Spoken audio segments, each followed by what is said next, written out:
नमस्कार दोस्तों, आज इस वीडियो के अंदर मैं आपको बहुत तरह की जॉब्स के बारे में बताने वाला हूं। अलग अलग डिपार्टमेंट्स के अंदर मैं जॉब्स के बारे में बताने वाला हूं। और ये जून का महीना है, जून 2025 का महीना है।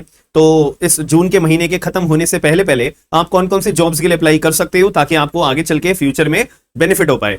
तो मैं ये उम्मीद रखता हूं कि जो जॉब आपसे मिस हो गई है भरना, तो अभी कौन सी अवेलेबल है, तो आप लोगों के लिए बेनिफिशियल वीडियो रहेगी। अलग अलग डिपार्टमेंट्स के अंदर है, तो ध्यान रखिएगा। तो सबसे पहली बात, मैं डीडीए की जॉब के बारे में बात कर लेता हूं, दिल्ली डेवलपमेंट अथॉरिटी के बारे में। इस जॉब के लिए आपको अप्लाई करने के लिए ऑफलाइन अपना फॉर्म भरना पड़ेगा और ऑफलाइन अपने सारे डॉक्यूमेंट्स एक एनवलप के अंदर सेल्फ अटेस्ट करने के बाद में एक एनवलप तैयार करके आपको भेजना पड़ेगा। प्लस आप अगर ऑफलाइन तरीके से नहीं भेज सकते हो, कोई बात नहीं, आप जो है इनको ईमेल भेज सकते हो। इसकी लास्ट डेट है 27 जून 2025 से पहले पहले आपका ईमेल डीडीए के पास पहुंच जाना चाहिए। ठीक है, तो ये एलएलबी ग्रेजुएट्स के लिए अपनी जॉब है, यंग एडवोकेट्स के लिए। ठीक है, 30 बंदे चुने जाएंगे, 50,000 रुपए महीना आपको यहाँ पे मिलेगा। कोई एक्सपीरियंस नहीं मांगा गया है। 1 साल तक के लिए आपको अपने डीडीए का पैनल मिल जाएगा पर केस के हिसाब से। और पर आपको वैसे तो एक मंथली इन्होंने रेम्यूनरेशन भी रखा हुआ है, और जो इनके प्रोग्राम्स होते हैं, केसेस होते हैं, उसको भी आपको एंगेज करने पे अलग रेम्यूनरेशन भी मिल सकता है। ठीक है, तो 27 तारीख यहाँ पे लास्ट डेट है। ये वाली ईमेल आईडी है, इस ईमेल आईडी पे आपको अपना एप्लीकेशन फॉर्म,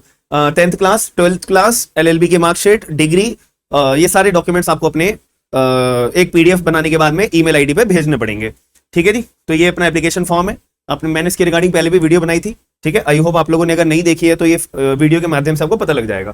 अब दूसरी जॉब के बारे में बात कर लेते हैं। ये है HPCL, Hindustan petroleum corporation limited. ठीक है, तो इसकी भी अपनी लास्ट डेट है 30/6, यानी कि 30 जून इनकी इसकी लास्ट डेट है। तो ये भी अपने आप में प्रोफेशनल्स के लिए है। तो आप लोगों ने अभी तक अप्लाई नहीं करा है इसके अंदर, मैंने इसके रिगार्डिंग में वीडियो बनाई थी और आपको इसके बारे में अपडेट करा था। ठीक है, 30 जून ये अपने आप में लास्ट डेट है। इसके लिए आपको ऑनलाइन अप्लाई करना पड़ेगा। ठीक है, और भी बहुत सारी वैकेंसीज यहाँ पे आ रखी है। 30 जून की लास्ट डेट है। ठीक है, तो लॉ ऑफिसर की यहाँ पे वैकेंसी आ रखी है।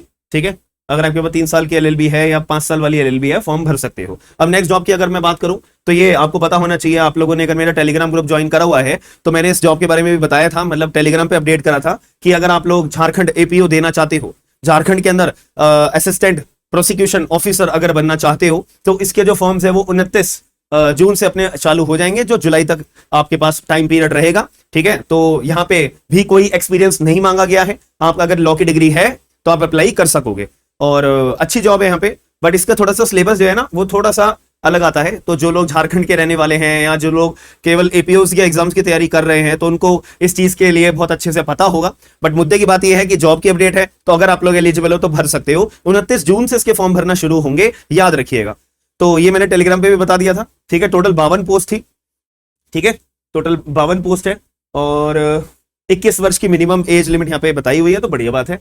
ठीक है, बहुत कम उम्र से भी आप लोग अपना पेपर दे सकोगे। इसमें जो पैटर्न होता है वो प्रीलिम्स, मेंस और इंटरव्यू, ये 3 स्टेजेस होती हैं जो एक जुडिशरी के एग्जाम के अंदर करवाई जाती है। अब आगे की बात कर लेते हैं। तो ये अपने आप में एक जॉब, एक और अपडेट है NCCF के डिपार्टमेंट के अंदर। तो यहाँ पे भी ना आपसे पैनल की जॉब है ये। ठीक है, तो इसके लिए लास्ट डेट क्या है अपनी, इसकी लास्ट डेट है 2 जुलाई अपना 2025। तो 2 जुलाई के अंदर अगर आप चाहते हो कि भाई मेरे पास जो है ना पोस्ट ग्रेजुएशन है, यानी LLM की डिग्री अगर मेरे पास है और मैं लीगल कंसल्टेंट NCCF के अंदर बनना चाहता हूं, तो साथ में आपके पास 5 साल का एज एन एडवोकेट एक्सपीरियंस भी होना चाहिए। मतलब LLB भी होनी चाहिए, LLM भी होना चाहिए, 5 साल का एक्सपीरियंस भी होना चाहिए। ठीक है, तो मैक्सिमम एज लिमिट आपकी 35 साल अगर है, इससे नीचे अगर है तो आप लोग अप्लाई कर सकते हो। बहुत बढ़िया जॉब है। 30,000 रुपए आपको यहाँ पे मिलेंगे एज अ रेम्यूनरेशन के तौर पे। ठीक है, मंथली रेम्यूनरेशन। 1 साल के टेन्योर पीरियड आपको इनका भी पैनल मिल सकता है, जो कि अपने आप में बहुत अच्छी, अपना देखो अपना एडवोकेसी भी करते रहो, साइड बाय साइड पैनल का भी अपना काम कर लो, तो बढ़िया ही बात है। ठीक है, आपको रेम्यूनरेशन भी आएगा। ठीक है, हेड ऑफिस इनका दिल्ली में है, तो आप अप्लाई करना चाहो, ये भी पैनल की जॉब होती है। अब एक और जॉब है यहाँ पे, ये भी पैनल की जॉब है, एडवोकेट्स के पैनल की जॉब है। ठीक है, मैं भी दिखा देता हूँ, ये लिखा है ना, एम्पैनलमेंट ऑफ सॉलिसिटर्स या लॉ फर्म्स के अंदर। तो ये अपने आप में NHB, national horticulture board, national horticulture board है NHB। इन्होंने भी अपनी एक अपडेट निकाल रखी है। ठीक है, इनकी ये ना एड्रेस एक बार नोट डाउन कर लो, ये स्क्रीनशॉट लेना है, स्क्रीनशॉट ले लो, आपको आगे चल के काम आएगा, मैं बताऊंगा क्यों। ठीक है, चलो, इनकी लास्ट डेट है 16 जुलाई 2025। तो 16 जुलाई तक आपका एनवेलप यहाँ पे इनके पास ये पहुंच जाना चाहिए। ये एड्रेस है नेशनल हॉर्टिकल्चर बोर्ड। ठीक है, इनका कहाँ पे, गुड़गांव के अंदर, गुड़गांव के अंदर आपको ये पूरा इसी एड्रेस पे आपको अपना एनवेलप भेजना पड़ेगा। अब क्या है इसके अंदर, क्या नहीं है भाई, देखो सीधी सी बात है, पैनल की जॉब है कि एक एडवोकेट के पास ना बतेरे अगर पैनल होते हैं, तो फॉर एग्जांपल एक इनका पैनल हो गया, एक बैंक का पैनल हो गया, एक डीडीए का पैनल हो गया, एक कोई भी और डिपार्टमेंट का पैनल हो गया, एक कोई दूसरे बैंक का पैनल हो गया। तो ये थोड़े ना कि आप हर जगह पे पैनल पे आप जुड़े हुए हो तो हर जगह के केसेस आ रहे हैं, आने को आ भी सकते हैं, लेकिन 5-6 पैनल अगर आपके पास है, 2-3 पैनल में से केस आ गया तो मंथली आपकी अच्छी इनकम हो जाएगी और किसी के ऊपर डिपेंडेंट आपको रहने की जरूरत नहीं पड़ेगी। इंडिपेंडेंट अगर आपके पास प्रैक्टिस भी चल रही है तो वो भी ठीक है। ठीक है, तो इसीलिए ना आपको अलग अलग पैनल्स के अंदर अप्लाई करके थोड़ा सा करना पड़ता है मैनेज, तो इससे आपकी जो कैरियर है वो बहुत अच्छा हो जाता है, प्रैक्टिस जो आपकी बहुत अच्छी हो जाती है, ये बात को याद रखिएगा। ठीक है, और ये बताता नहीं है कोई भी पैनल की जॉब्स जो आती है ना, वो तो मैंने भी बताना शुरू करा है, तो फिर आपको और बाकी जगह पे भी ये चीजें देखने को मिलेंगी, याद रखना मेरी बात, ये बताता नहीं है। और ये जो जॉब्स हैं आप पूरी यूट्यूब पे छान मारना, ये जो मैंने आपको नेशनल हॉर्टिकल्चर बोर्ड की वाली जॉब बता रहा हूं, ये कहीं मिलेगी भी नहीं। I am just giving a challenge. ऐसी ही कम से कम 85 वैकेंसी आती हैं जो आके लास्ट डेट हो जाती है खत्म और चली जाती है, याद रखना मेरी बात। ठीक है, तो इसमें भी बस यही है कि आपके पास लॉ की डिग्री अगर है तो आप यहाँ पे इनके पास अपना डॉक्यूमेंटेशन वही 10th क्लास 12th क्लास और आपके ग्रेजुएशन अगर है तो, वरना 12th के बाद सीधा LLB करिए तो उसकी डिग्री की सारे डॉक्यूमेंट सेल्फ अटेस्ट करके भेजिएगा, और आपके पास कितना एक्सपीरियंस है अगर है तो, नहीं है तो डजंट मैटर, अगर है तो अपने बार एसोसिएशन का सर्टिफिकेट की फोटोकॉपी भी लगा देना। ठीक है, और फिर अपने जो मैंने आपको वीडियो अभी इनके स्टार्टिंग में एड्रेस बताया था, उस एड्रेस पे एप्लीकेशन फॉर्म भी है इनका। ठीक है, एप्लीकेशन फॉर्म भी मैं आपको दिखा देता हूँ। ठीक है, तो इनका एप्लीकेशन फॉर्म भरने के बाद में आप लोग और सारे अपने डॉक्यूमेंट्स अटैच कर देना। ये देखो यहाँ पे मैं आपको प्राइस भी बता देता हूँ कितने कितने फीस मिलती है, आपको मजाक ना लग रहा हूँ ना कि सर आप ऐसे ही बोल रहे हो, मिलते हैं भाई।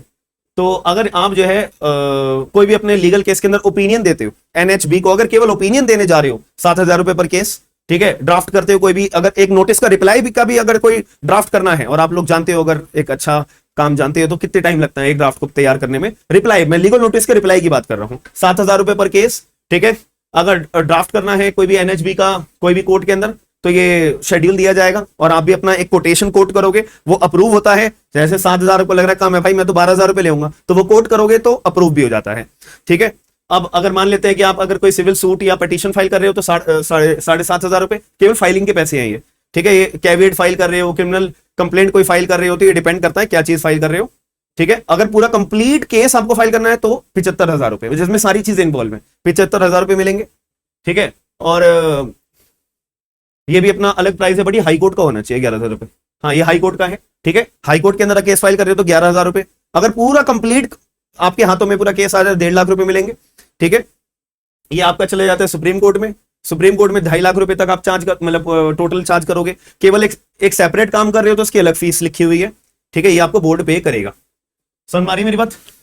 और टाइमली बेसिस पे ना ये रेट जो है ये रिवाइज भी होते हैं, ऐसा नहीं है यही पैसे रहेंगे, कुछ टाइम के बाद इस पैसों को बढ़ा भी दिया जाता है। ठीक है, रिवाइज भी होते हैं, प्लस आने जाने का खर्चा, कहीं दूसरी जगह जा रहे हो, जैसे फॉर एग्जांपल मैं यूपी में हूँ और सुप्रीम कोर्ट जाना है तो दिल्ली में जाऊंगा मैं, तो दिल्ली में मेरे को रहने के लिए भी तो जगह चाहिए, उसका भी पैसा चार्ज आप करोगे, ऑब्वियस सी बात है। ट्रैवलिंग कॉस्ट जो लगेगी वो भी चार्ज करोगे, तो वो भी अलग पे आपको करा जाता है।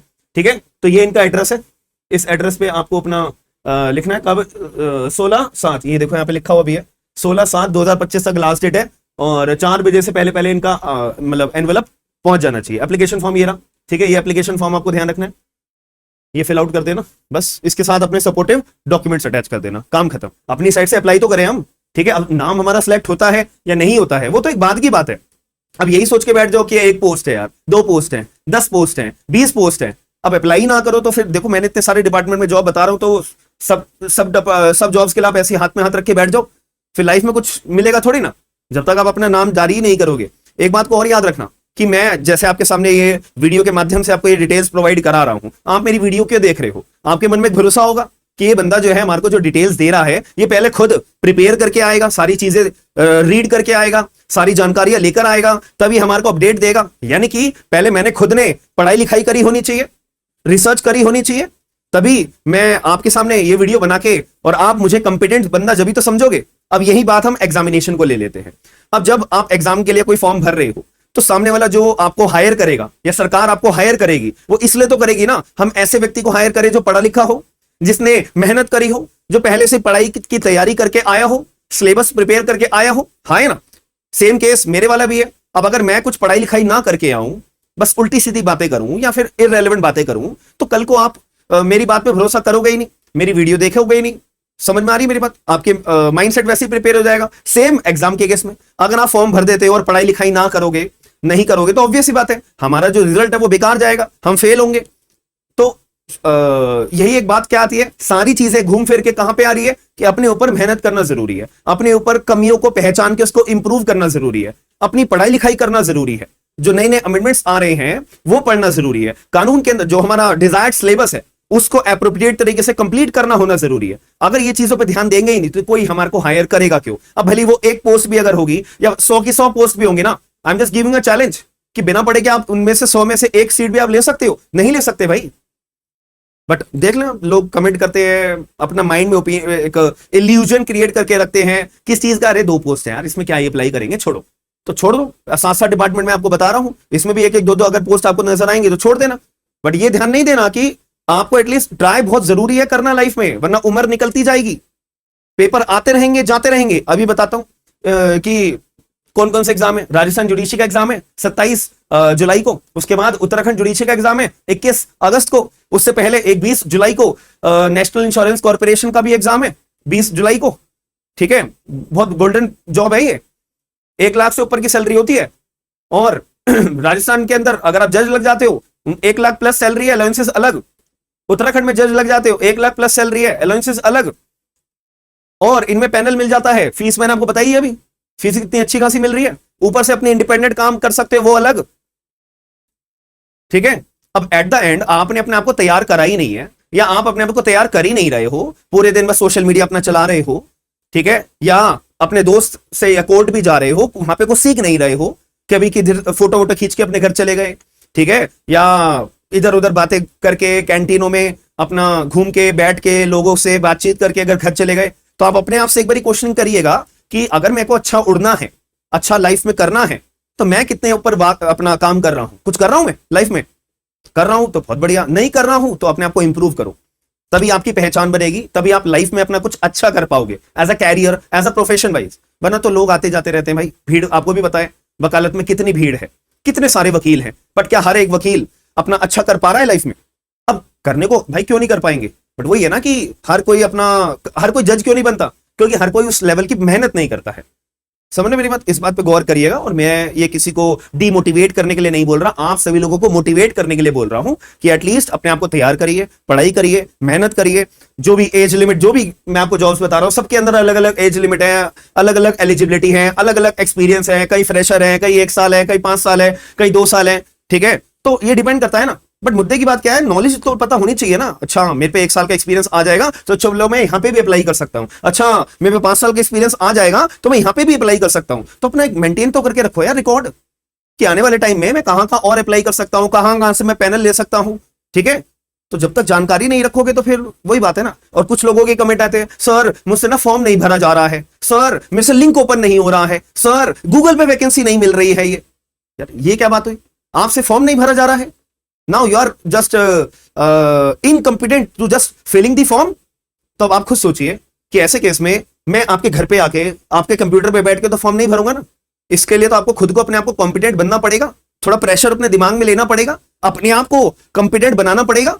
ऐसे कल को आप डिपार्टमेंट में फॉर एग्जांपल जिस जॉब के लिए आप अप्लाई कर रहे हो, जिसका फॉर्म आपसे नहीं भरा जा रहा है, ठीक है, और वहां पे आप सिलेक्ट हो जाते हो, तो कंपनी ने अगर आपको कोई काम दिया होगा कि आपको वकील साहब या वकील साहिबा आपको ये काम करना ही पड़ेगा, उस टाइम पे आपसे वो काम नहीं हो रहा है, 2 मिनट लगेगी कंपनी को आपको बाहर करने में, 2 मिनट के अंदर अंदर कंपनी आपको बाहर कर देगी कि यू आर इनकम्पिटेंट, सॉरी आपसे छोटा सा काम नहीं हो रहा है, you are fired, that's it. तो आप खुद सोचिए कि मैं आपको बताने का कि एक मोटिव ये बता रहा हूं कि हर चीज में आपको सक्षम बनना पड़ेगा। कंपटीशन हाई है तो अपने आप को भी आपको एक कंपटीशन में उतारने के लिए उतने ही लेवल का अपने आप को तैयार करना पड़ेगा, और ज्यादा कुछ भी नहीं है। जो चीज आप पढ़कर आए हो या जिसके लिए आपको एक टैग चाहिए, वकालत का एक टैग चाहिए, वकील का एक टैग चाहिए, जज का एक टैग चाहिए, वही तो पढ़ाई करनी है, और तो कुछ करना ही नहीं, ठीक है। और वही चीजें हम बचपन से पढ़ते आ रहे हैं, बचपन से मतलब जब से हम एलएलबी के कोर्स से जुड़े हैं, वही चीजें पहले भी पढ़ते थे, बाद में भी पढ़ते थे, अब भी पढ़ेंगे, आगे भी पढ़ेंगे, वही तो चीजें करनी है। अब जो मर्डर है, वो मर्डर का जो एसेंशियल एलिमेंट्स हैं वो थोड़ी ना बदल जाएंगे, वही पूछ रहे हैं, अलग अलग ढंग से पूछ रहे हैं। अब वो अलग अलग ढंग क्या होता है वही पढ़ना है, बात खत्म। सुप्रीम कोर्ट साहब ने क्या बोला है वो याद रखना है, बस इसी के लिए आपको पैसे चार्ज करोगे, आप इसी चीज के आपके पैसे हैं। अब यही चीज आप नहीं सीखोगे, इधर उधर जगह पे ध्यान लगाओगे तो सॉरी, ठीक है, चलो अब आगे चलते हैं। ये जो मैं आपको अभी 20 जुलाई का एग्जाम के बारे में बता रहा था ना, national insurance corporation of India का ये एग्जाम है, ठीक है। 3 जुलाई को लास्ट डेट है, बट इनका एग्जाम 20 जुलाई को। मैं दिखाओ, देखो यहाँ लिखा है ना 20 जुलाई 2025 को हम यहाँ पे पेपर कंडक्ट करवा रहे हैं। तो प्रीलिम्स का आपका एग्जाम 20 जुलाई को होगा, ठीक है। इसकी भी वीडियो मैंने बना के आपको अपडेट करा था। और आगे चलते हैं यूपीएससी के बारे में, ORA के यूपीएससी का गूगल पे डालना है बस, यूपीएससी ORA बस। एक बच्चे का मैंने बहुत लोगों को मैसेज देखा था कि सर मेरे को ना लिंक नहीं मिल रहा है, सर मुझे फॉर्म नहीं भरना आ रहा। अरे यार, तो मैं थोड़ी ना आपके घर पे आके कंप्यूटर पे बैठ के आपका फॉर्म भरूंगा, मैं बस आपको जानकारी दे सकता हूं कि ये वाली जॉब आई हुई है, आप लोग अप्लाई करो, आप लोग प्रिपेयर करो, ठीक है। तो गूगल पे आपको डालना है यूपीएससी स्पेस ORA, बस पहला लिंक आएगा, उसी से अप्लाई नाउ पे क्लिक करके आपको अप्लाई करना है, दैट्स इट। तो ये मैंने आपको बताया था 3 नई तरह की लीगल वैकेंसी आई हुई है, ठीक है, जिसमें कंपनी प्रोसिक्यूटर भी था और डायरेक्टर भी था, लॉ ऑफिसर उसके अंदर भी था, कस्टम्स के अंदर। तो आप अप्लाई कर सकते हो। इसकी भी लास्ट डेट क्या है? 3 जुलाई होगी। हाँ 3 जुलाई इसकी भी लास्ट डेट है। इसका भी कुछ टाइम में आपको अपडेट आ जाएगा कि हाँ जिन्होंने फॉर्म भरा है प्रिपेयर हो जाओ, ठीक है। तो यही थी कितनी 6-7 वैकेंसीज मैंने आपको बताई होंगी, ठीक है। तो आपके पास अभी जून खत्म होने से पहले पहले 7 वैकेंसीज हैं जहां पे आप लोग अप्लाई कर दो, और जुलाई में भी जो नई अपडेट आएंगी उसके लिए मैं बैठा हूं आपको अपडेट करने के लिए।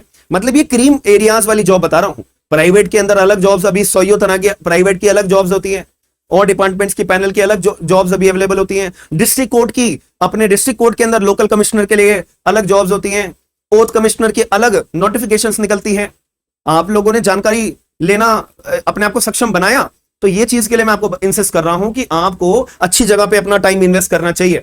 एक कम उम्र के अंदर अच्छी जगह पे टाइम इन्वेस्ट कर लिया ना, कम उम्र में बहुत कुछ सीख जाओगे लाइफ में, तो बहुत अच्छा कैरियर रहेगा आगे जीवन भर तक के लिए, याद रखना, ठीक है। तो ये मैं केवल बहुत ही ज्यादा क्रीम जो बिल्कुल आपको अप्लाई करनी चाहिए, मैं आपको वो अपडेट देने के लिए आया हूं। आलतू फालतू की अपडेट मैं कभी नहीं देता हूं, याद रखिएगा। तो वीडियो पसंद आई है तो लाइक शेयर सब्सक्राइब जरूर करिएगा। और आपका अगर कोई भी ओपिनियन हो या मेरी बात आपको कुछ अजीब लगी हो, बेकार लगी हो, अच्छी लगी हो, तो मुझे एक बारी अपना व्यू, अपना पॉइंट कमेंट बॉक्स के अंदर जरूर बताएगा। और वकालत के पेशे के अंदर भी जो हमारा डेली लाइफ के अंदर चीजें चलती हैं, मैं उसकी भी आपके लिए अपडेट लेकर आता हूं, जॉब्स की भी लेके आता हूं। सुप्रीम कोर्ट ने कोई यूनिक जजमेंट अगर बताया होता है उसके लिए भी, बार काउंसिल की कोई अपडेट आती है उसके लिए भी, और हमारे बैचेस भी चलते हैं जुडिशरी के, और AIB का भी AIB 20 का भी हम बैच लॉन्च करेंगे, मैसेज आ रखे थे। तो टेंशन मत लो, AIB वालों के लिए मैं थोड़ा सा एक बात बोलूंगा कि आप टेंशन मत लो, आपका टाइमली बेस पे बैच अपना स्टार्ट होगा, कोर्स भी कंप्लीट होगा, पेपर जब होगा उससे पहले आप पूरा कॉम्पिटेंट हो जाओगे, ये आपको मैं एक एश्योरेंस देता हूं। आप उसकी टेंशन लेना छोड़ दीजिए,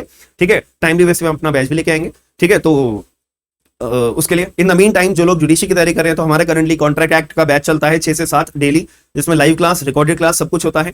BNSS का भी बैच है, BSA का भी बैच है, फैमिली लॉ का भी बैच है, TPA का भी बैच है, ठीक है। और भी बैचेस अवेलेबल हैं। तो आप लोग एप्लीकेशन डाउनलोड कर लीजिए, ये स्मार्ट एंड लीगल गाइडेंस के नाम से।